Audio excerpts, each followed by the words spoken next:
Information this midday about a massive child rescue effort in Florida.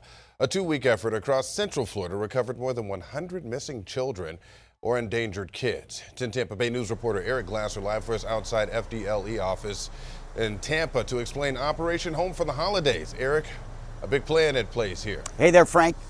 Yeah, this was amazing, Frank. You know, just a few months ago, back in June, we told you about Operation Dragon Eye. At that time, that was the record. 60 kids who had been missing recovered. Today, officials gave us details of what they're calling Operation Home for the Holidays, and they more than doubled that. 122 missing and exploited children recovered, as you said, over a 2-week period.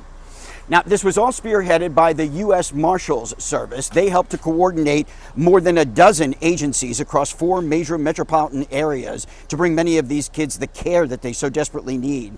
Tampa Bay actually saw the largest number, 57 kids recovered. Orlando, 14, Jacksonville, 22, Fort Myers, 29 children.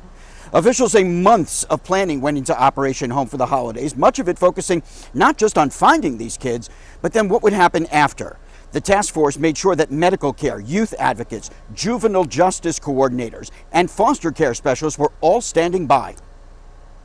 This is really just the beginning.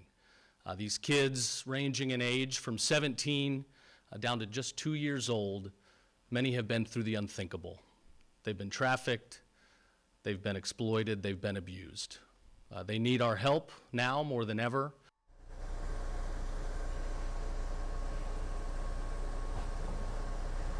Officials shared heartwarming pictures of tearful siblings reunited after being separated and forced into lives of servitude.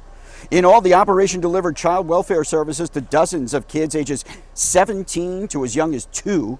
More than 40 of them received help from the Department of Children and Families, 29 connected with the Department of Juvenile Justice. 66 of them needed medical care and were given that. I'm told right now 6 people have been arrested in all of this, facing charges ranging from lewd and lascivious behavior to sexual battery, and more arrests, they say, are coming. Reporting live in Tampa, Eric Glasser, 10 Tampa Bay News. Just despicable. Thank you, Eric.